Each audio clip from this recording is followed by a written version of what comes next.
School, Ginang Lolita A. Quivedo, at patutunayan ni Dr. Adoracion D. Guevara, nanunungkulang tagamasid pangpurok ng Ilagang Valenzuela. Pagtitibayin ni Dr. Ferdeliza R. Mayari, tagapamanihan ng pagsangay ng mga paralang panlunsod ng kakawaling muli ni Dr. Adoracion D. Guevara, nanunungkulang tagamasid pangpurok ng Ilagang Valenzuela. Lahat, bago mo po tumpanan ang aking tungkulin, hayaan niyo po akong pakilala ang mga panuhin kasama natin sasaksi sa pagtatapos ngayon ng mga bata na nasa ika-6 na baitan. Mula po sa pamahalaan lokal, ang kumakatawan sa ating punong lungsod, Sherwin T. Gatchalian, Congressman Wesley T. Gatchalian, representative ng Allied Bumar Party. Para po sa ating kinatawan ng First District na kakatawanin ng ating punong barangay, Ricard C. Enriquez. Nandito rin po at kapiling natin ang konsehal ng First District, Konsehal Marlon Alejandrino.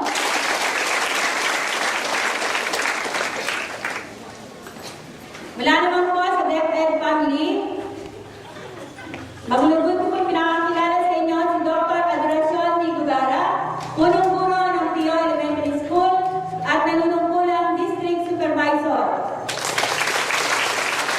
At kakatawan kay Dr. Ferdeliza R. Mayari, Schools Division Superintendent. Si Pipining Belabel Salvador, Education Program Supervisor, English, Elementary Level, at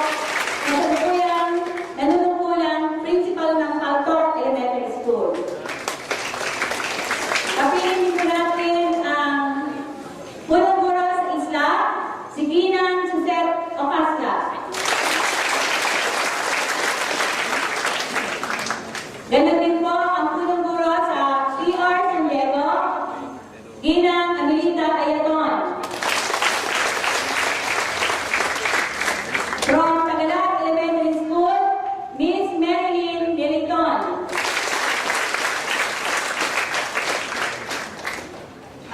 Galing naman po sa Calooc, si Ginang Remedios Santos. Nandito rin po ang punong-gulo ng Wawang Ulo, si Ginoong Ruben Estiliero. Ang punong-gulo po ng Ejiato sa Balangkas, si Ginang Cristina Salonga. At last but not the least, ang punong-gulo po ng Tugatog Elementary School, Ginoong Eduardo Matiru. Malugod ko rin po ang pinakikilala ang mga guro na naging bahagi ng buhay ng mga batang magsisipagtapos ngayong hapon.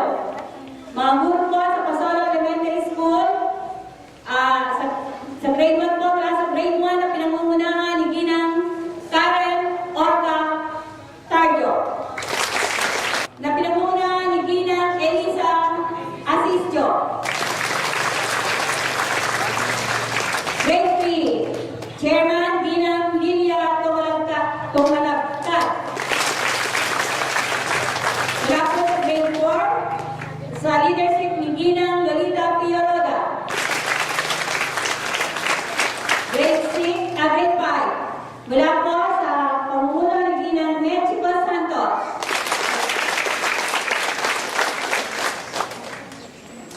At sa grade 6 po, nasa po yung mga grade 6 teachers, pamumuno po ni Ginang Catalina de la Flor.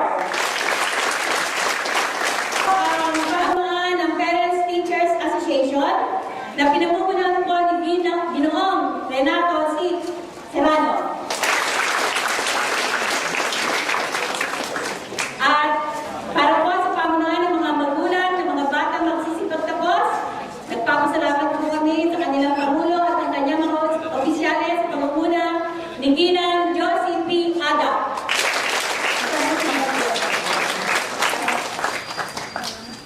Ngayon po sa aking tungkulin, Dr. Adoracion D. Ibarra, malugod ko pong pinakikilala at iniyakarap sa inyo ang 120 na batang lalaki at 82 na batang babae na may kabuuan ng 202. Kasiya-siya po nilang natapos ang kurikulum na itinakda ng Kagawaran ng Edukasyon para sa school year 2011-2012. Kaya hinihiling ko ang inyong pagpapatunay at tuloy